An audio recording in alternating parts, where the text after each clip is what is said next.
chia biết phải ô chỉ phổ na sai biết tụng họp nhẹ ôi chiếm nhẹ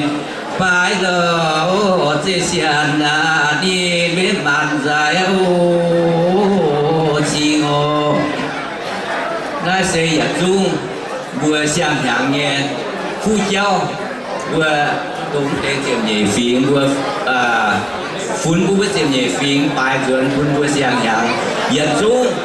xiang phu xiang lũ xiang phim xiang su phun của hiện trung tìm nhảy phim ta tàu của yếm của nhận phải on hiện nay mình của anh gọi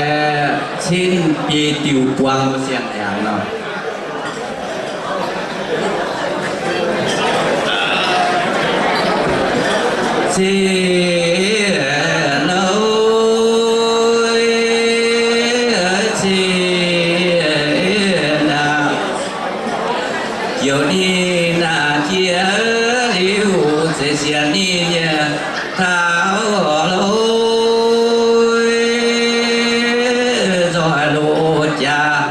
kinh bài ô chiệp chiệp ô su no quang kín na chế chiệp na ni với yên mây vui lối chiệp nhị phi chiều na yên yên hay ô phiêu thiên ơi thiên à lũ nhà nà coi duyên tàng sen siêu lâu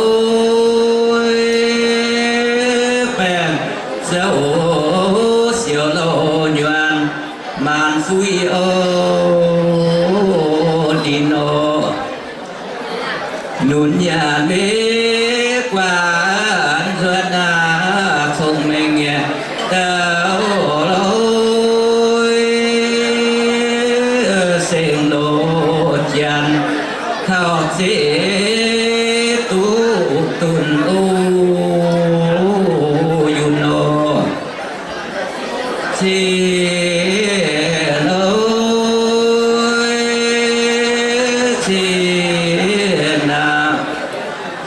nhìn to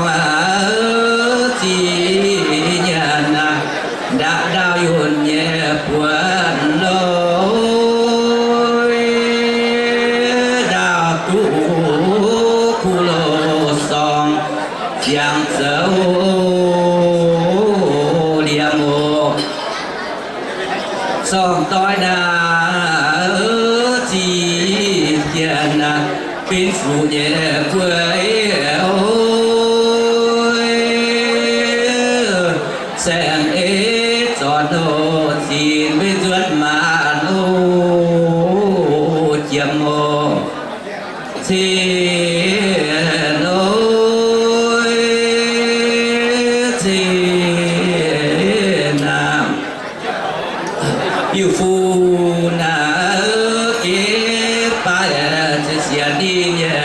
liu ơi rồi lô cha tài phiếu khu gia đô yêu xuân kỳ na hạ quê gì chiều tô nhẹ nhàng ơi màu lô trôi màu nã với khu gia nâu yêu qua kiếp bây giờ rút thì nhẹ phiền yêu miền vừa ta tàu dài hoa chiều xiang phiên xiang xuống xiang học quang chịu kiếp bây giờ rút làm gì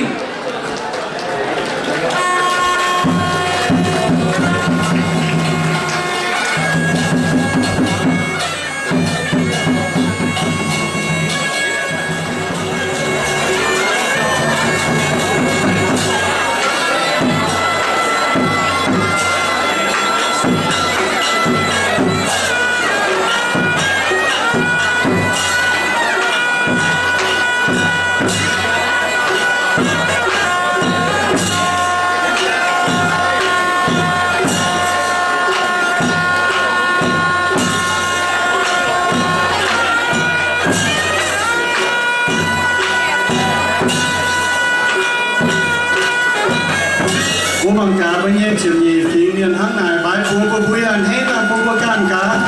hắn con cũng chạy hắn nó chỗ nó tiền được bố anh hết có bố mày chiều nhì phí nha.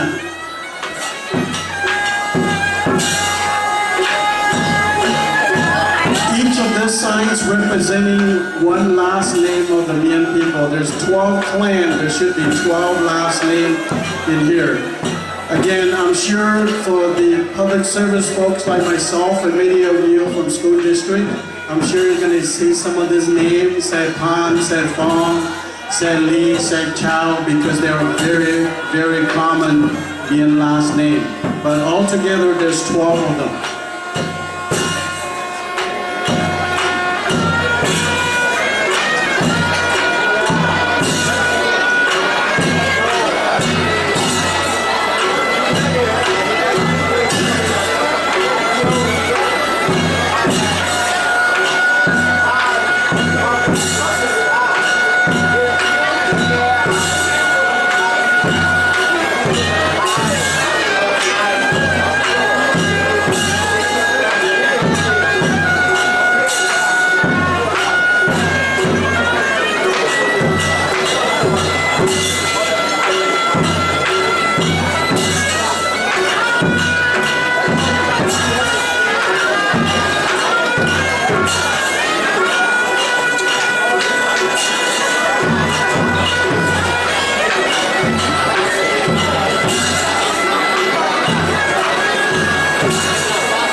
Wenjing,